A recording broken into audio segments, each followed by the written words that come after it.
മികച്ച പരീക്ഷാ വിജയം ആഗ്രഹിക്കുന്നവരും അർഹിക്കുന്നവരുമാണ് വിദ്യാർത്ഥികൾ.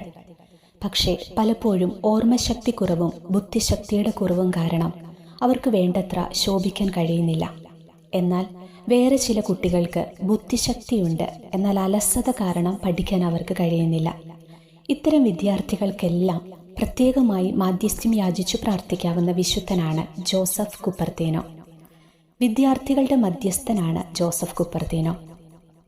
ഇന്ന് നമ്മൾ ഈ വിശുദ്ധനോടുള്ള ഒരു പ്രാർത്ഥനയാണ് പരിചയപ്പെടാൻ പോകുന്നത്. വിദ്യാർത്ഥികൾക്കും അവർക്ക് വേണ്ടി മാതാപിതാക്കൾക്കും ഈ പ്രാർത്ഥന ചൊല്ലാവുന്നതാണ്.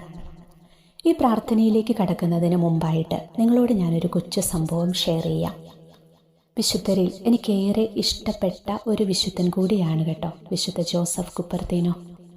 ഈ വിശുദ്ധനെക്കുറിച്ച് ഞാൻ ആദ്യമായിട്ട് കേൾക്കുന്നത് എൻ്റെ ഹൈസ്കൂൾ വിദ്യാഭ്യാസ കാലഘട്ടത്തിലാണ്. ഞാൻ മറ്റൊരു ചാനലിൽ ഇതിനെക്കുറിച്ച് മുമ്പ് പറഞ്ഞിട്ടുള്ളതുമാണ്. പഠിക്കാൻ ഞാൻ അന്നൊക്കെ വലിയ മിടുക്കിയൊന്നും അല്ലായിരുന്നു, എന്നാലും വലിയ മോശവും അല്ലായിരുന്നു. ഒരു ആവറേജ് സ്റ്റുഡൻ്റ് ആയിരുന്നു ഞാൻ. അങ്ങനെ ഇരിക്കുമ്പോഴാണ് ഞങ്ങളുടെ വീടിൻ്റെ അടുത്തുള്ള കോൺവെൻറ്റിലെ പ്രായമായൊരു സിസ്റ്റർ വിശുദ്ധ ജോസഫ് കുപ്പർത്തീനോയെക്കുറിച്ച് ഞങ്ങൾക്കൊരിക്കൽ പറഞ്ഞു തന്നത്. ഞങ്ങളുടെ കാറ്റഗിസം ടീച്ചറായിരുന്നു കേട്ടോ ആ സിസ്റ്റർ. പഠിക്കാൻ കഴിവ് കുറഞ്ഞ കുട്ടികളും ഈ വിശുദ്ധനോട് മാധ്യസ്ഥ്യം യാചിച്ചു പ്രാർത്ഥിച്ചാൽ പഠന മേഖലയിലെ ബുദ്ധിമുട്ടുകളൊക്കെ മാറിക്കിട്ടുമെന്ന് സിസ്റ്റർ സ്നേഹത്തോടെ പറഞ്ഞു തന്നു. എന്നിട്ട് സിസ്റ്റർ ഞങ്ങൾക്ക് ഈ വിശുദ്ധനോടുള്ള ചെറിയൊരു പ്രാർത്ഥനയും നൽകി.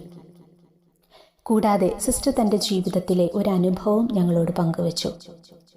സിസ്റ്റർ സന്യാസാർത്ഥിനിയായിരിക്കുന്ന കാലഘട്ടത്തിൽ ആ സിസ്റ്ററിൻ്റെ ബാച്ചിലെ കഴിവ് കുറഞ്ഞതും പഠിക്കാൻ പുറകിലായി പോയതുമായ അർത്ഥിനിയായിരുന്നു സിസ്റ്റർ എന്നും പഠിക്കാൻ കഴിവില്ലാത്തതിനാൽ ആ കാലഘട്ടത്തിലൊക്കെ സിസ്റ്റർ ഏറെ വേദനിച്ചിരുന്ന കഥകളുമൊക്കെ ഞങ്ങൾ പറഞ്ഞു കേൾപ്പിച്ചു. ആ സമയങ്ങളിൽ ഈ വിശുദ്ധനോട് സിസ്റ്റർ വളരെയധികം മാധ്യസ്ഥ്യം യാചിച്ച് പ്രാർത്ഥിക്കുമായിരുന്നു. അതിൻ്റെ ഫലമായി പതിയെ പതിയെ കോൺവെൻറ്റുകളിൽ നടത്തപ്പെടുന്ന എല്ലാ പരീക്ഷകളിലും ബാച്ചിലുള്ള മുന്നിൽ നിന്നിരുന്ന എല്ലാ അർത്ഥിനികളെയും പിന്നിലാക്കിക്കൊണ്ട് സിസ്റ്റർ വിജയിച്ച കഥകളും ഒന്നാമതെത്തിയ കഥകളുമൊക്കെ ഞങ്ങളെ പറഞ്ഞു കേൾപ്പിച്ചു. ഞങ്ങളോട് സിസ്റ്റർ ഈ കഥകളൊക്കെ പറയുമ്പോൾ അന്ന് സിസ്റ്ററിന് ഏകദേശം ഒരു 75 വയസ്സിന് മുകളിലൊക്കെ പ്രായമുണ്ടായിരുന്നു.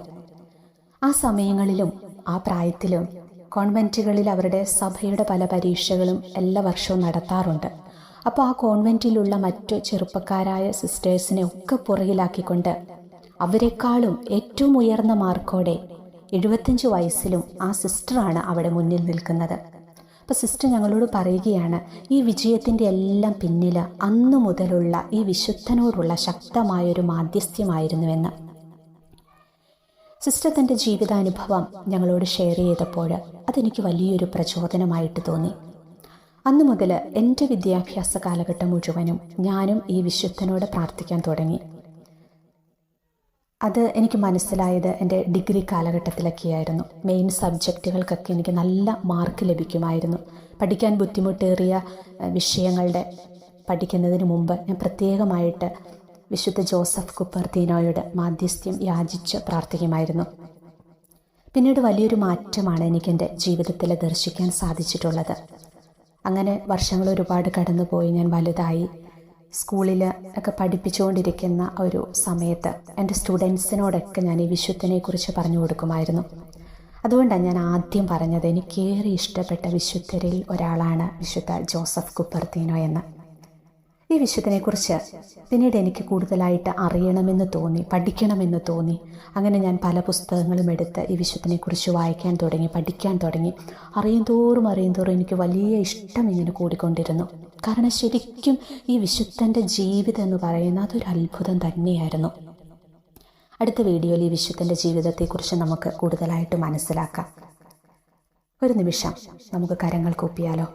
പഠിക്കുന്ന നമ്മുടെ എല്ലാ മക്കളെയും വിശുദ്ധ ജോസഫ് കുപ്പർത്തീനോസ് വഴി ഈശോയ്ക്ക് കൊടുത്തുകൊണ്ട് നമുക്ക് പ്രാർത്ഥിക്കാം.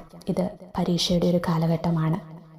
SSLC +2 പരീക്ഷകൾക്ക് വേണ്ടി ഒരുങ്ങുന്നവർ, കോളേജിലൊക്കെ പഠിച്ചുകൊണ്ടിരിക്കുന്ന മക്കൾ, വിദേശത്തേക്കുള്ള പല പരീക്ഷകൾക്കും വേണ്ടി ഒരുങ്ങിക്കൊണ്ടിരിക്കുന്നവർ, പഠിച്ചുകൊണ്ടിരിക്കുന്നവർ, നമ്മുടെ എല്ലാ പ്രിയപ്പെട്ട മക്കളെയും നമുക്ക് സമർപ്പിക്കാം.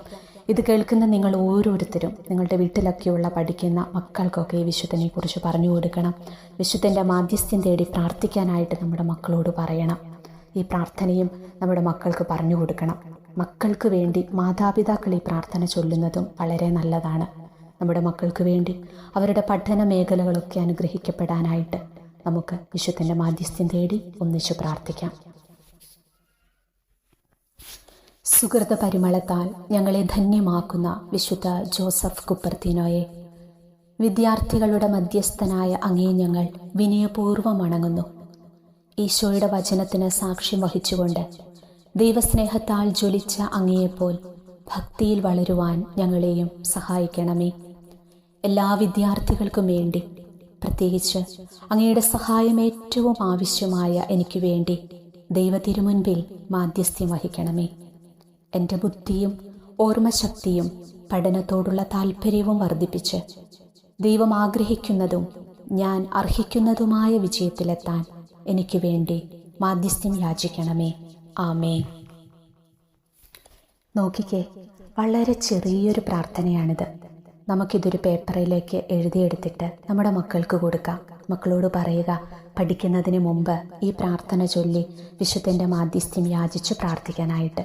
ദൈവം എല്ലാ മക്കളെയും, പഠിച്ചുകൊണ്ടിരിക്കുന്ന എല്ലാ മക്കളെയും ദൈവം അനുഗ്രഹിക്കട്ടെ എന്ന് ഞാനും പ്രാർത്ഥിക്കുന്നു. ഈ കൊച്ചു പ്രാർത്ഥന ഞാൻ നമ്മുടെ കമൻറ്റ് ബോക്സിൽ പിൻ ചെയ്ത് വെച്ചിരിക്കാം കേട്ടോ. നിങ്ങൾക്ക് നോക്കി എഴുതിയെടുക്കാം, പ്രാർത്ഥിക്കാം. പരീക്ഷയിൽ എല്ലാവർക്കും ഉന്നത വിജയം നൽകി കർത്താവ് അനുഗ്രഹിക്കട്ടെ എന്ന് പ്രാർത്ഥിക്കുന്നു.